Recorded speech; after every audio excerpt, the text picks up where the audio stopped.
You're not gonna fall for the banana in the tailpipe?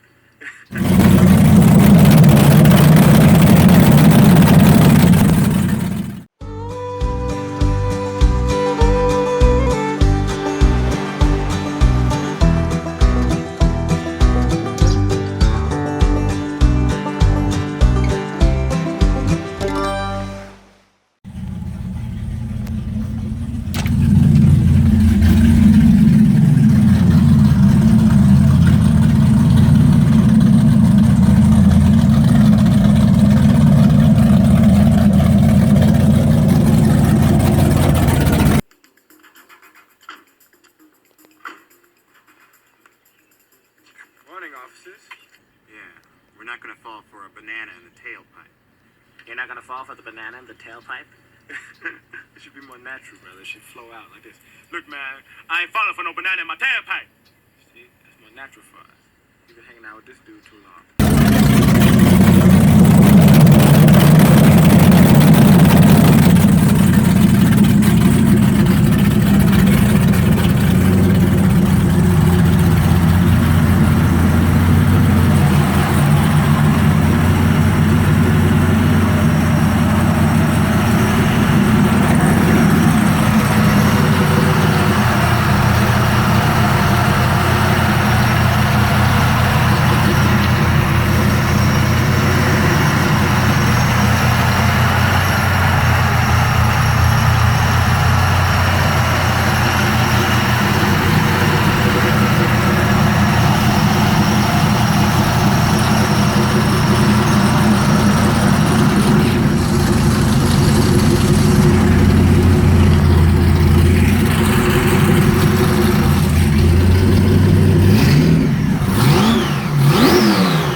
Boy, if that won't piss off the neighbors, I don't know what will.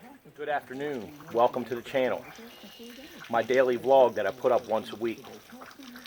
Well, we're just going to fire these motors up again, check all the fluids, the oil, the transmission, the drive oils, the power steering pumps, the trim tab, all the fluids like that. And I'm probably just going to wipe down the interior a little bit. It seems to be okay, but just kind of clean it all up. Maybe clean out the cockpit a little bit. And the boat needs a good washing because I have these trees, as you guys already know, and it's dropping those maple helicopters on the top of it. I need to get a full cover for the boat, but there's a lot of things I need to do. It's just a matter of doing them. Appreciate you guys coming along. So anyway, that's what we're doing. And, you know, I got to thinking, I thought what might be a nice little deal to discuss in the second half of this video would be talk about the difference between these old school 502, 540 cubic inch engines like this, which are push rod engines. You know, they have push rods and lifters, versus the newer, more modern Mercury engines that are direct overhead cam engines, and the benefits of them and the downfalls of them either way. These motors make a lot of horsepower when they're built right by the right high performance company, but let's face it, those Mercury 1350s, the 1100s, the competition series, the 1550, the dual fuel version. They had 1650s a few years ago. I don't think they make the 1650 anymore. Now they make the 1750, which is a full race 116 octane fuel motor. But they're all direct overhead cam with a big chain that runs around the whole system, you know, back down, opposed to a camshaft with push rods going through with lifters and rocker arms. It's kind of interesting to see the different ideas people have and theories on both sets of motors. So I thought maybe we would cover that a little bit later, but that's pretty much it for now. You guys stick around for the second half of this video. Speedboat Maniac coming at you guys, always. Why can't you have a little confidence in me? Welcome back, guys. So second half of this video, what I thought we would do is talk a little bit about the differences between the pushrod Chevrolet old school, you know, generation 4, 5, 6 big block Chevys, and the newer Mercury. You know, and when I say newer, they've been, I think they're out about 6 or 7 years now since they started making the version that was bigger than the 1075, which was still a pushrod motor. But again, let me make this clear to everyone that's listening that is, you know, an engine guru or anything like that, if you happen to be stopping by my channel. These are just basic little opinions that I have, and just, you know, what I've observed over the past, you know, 20, 25 years of just messing around with cars and tinkering around with a couple race cars that I have had. And, you know, like, what I think is real interesting, and not a lot of people know it, but I do know that some people who pay, you know, close attention know that in 1989, now I'm gonna go off a little bit on a little bunny trail, but I think it's gonna be cool for all you guys to follow a little bit if you have an attention span. 2,000 years later, 6.5 hours later, a few inches later, day 2, day 3, day 4, a few moments later. In 1989, Chevrolet bought Lotus, or there was some kind of transition in the company or whatever, okay? Lotus came on board for Chevrolet, and I'm not saying they didn't have anything to do, but General Motors was like, okay, you guys go to the drawing board. We want you guys to design a V8 for our Corvette. We're going to come out in 1990.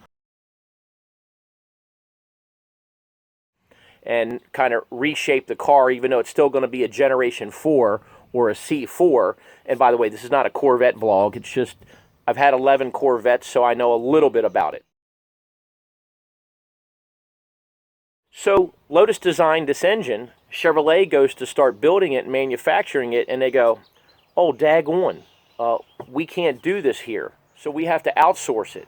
Well, where do they go to in 1989 to have it built?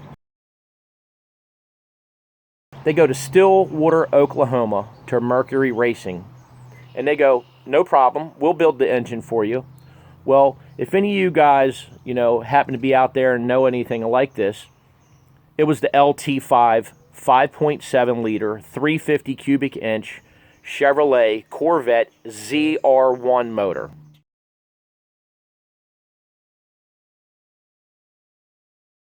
In 1989 for the 1990 model. Some of this, by the way, was done in the late 88s-ish. They did testing and things like that. And then, you know, they built these motors and then they shipped them back to Chevrolet to shoehorn them into the 1990 Corvette, and they did that for 6 years. I don't know the exact amount of cars that they made, but I actually had one. I owned one for about a year or so, bought it from a really good friend, a contractor friend of mine. I wish I could have kept the car, but I couldn't.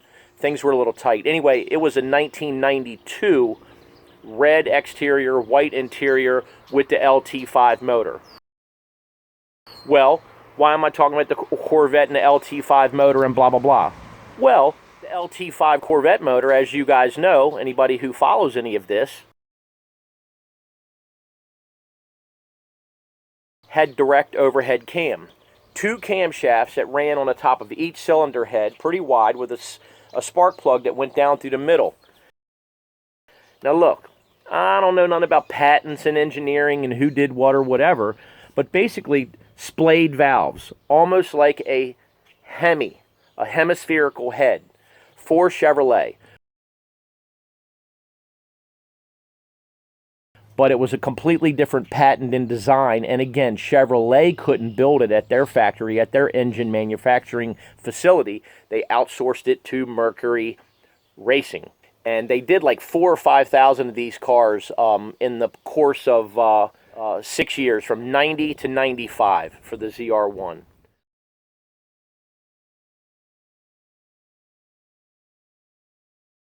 What I find interesting, okay, and again, it doesn't matter if people share ideas or they don't share ideas corporately or patents or whatever, but I find it real interesting that the LT5 motor, overhead cam, the direct overhead cam with the chain that hooks all the camshafts together, all four of the camshafts, intake and exhaust, come back down around a crankshaft with no camshaft in the engine, no push rods, and no lifters.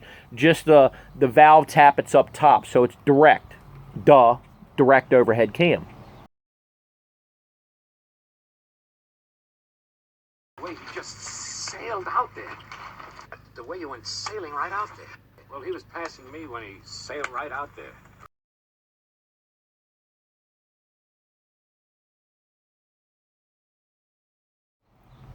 Is the same design that Mercury is using on these badass engines that they've been making, the 1100s, the 1350, the 1550, the 1650, the 1750, that whole generation of motors, even though they are 552 cubic inches, 9 liter, you know, almost twice the cubic inches of a 5.7, you know, at least, you know, well over a third more cubic inches.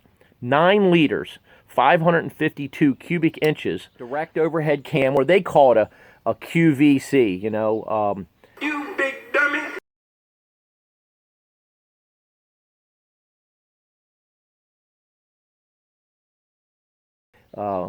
That's what their platform is called. So, you know, it's interesting to see. Now, Corvette hasn't made those motors again. They have not made, you know, they're using the Chevrolet L series and the LSA and the LSXs and all that, which still have push rods, and those are badass engines. They are, but they're all small block, or 6.0 or 6.1 or 6.2 liter and that kind of thing. Like the new ZR1 Corvette has 750 horsepower. It is not a direct overhead cam motor. So that's a small block, but they're high cubic inch small blocks. So let me stay on my train of thought with regard to these big blocks. Dang on pretty big job, but I'll tell you what. So now you got this new, you know, when I say new, 5 or 6, 7, 8 years old, technology that technically is about 25 to 28 years old, from 1988, when Lotus designed it for Chevrolet and Mercury Racing built them for Corvette.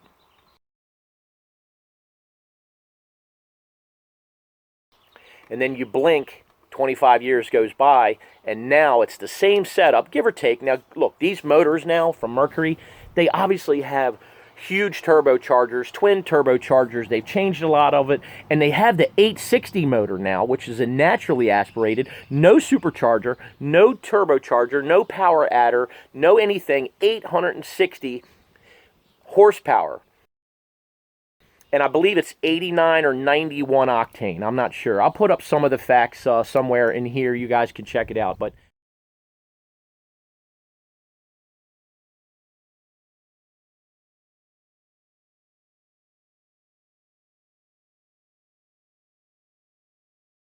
so, you know, we're just comparing the old school big block Chevy with the push rods and the camshaft and the rocker arms and different areas. And listen, everybody has their own theories, and the engine engineers that build these motors find weak points and what will fail. But for every action, there's an equal and opposite reaction. It doesn't mean that one motor's shittier than the other motor. They both have their attributes, and they both have their things that they are lacking in. But I think it's really cool and interesting to see that Mercury has used this design, which is similar. It's just similar. Doesn't mean it's exact or whatever, but the basic direct overhead cam V8, but in a big block, moving serious air, turbocharging it, is basically the same as the 1988-89 prototype that Lotus built for Chevrolet for the Corvette.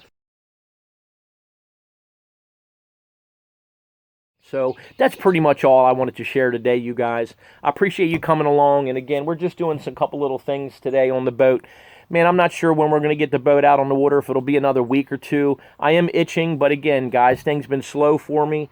No big deal, but I appreciate you guys coming along. And as always, hit that like button if you like this video. If you don't like the video, hit a dislike. It's fine with me. And if you like it, you know, keep on watching, and please subscribe and click on your notification bell for any new videos coming.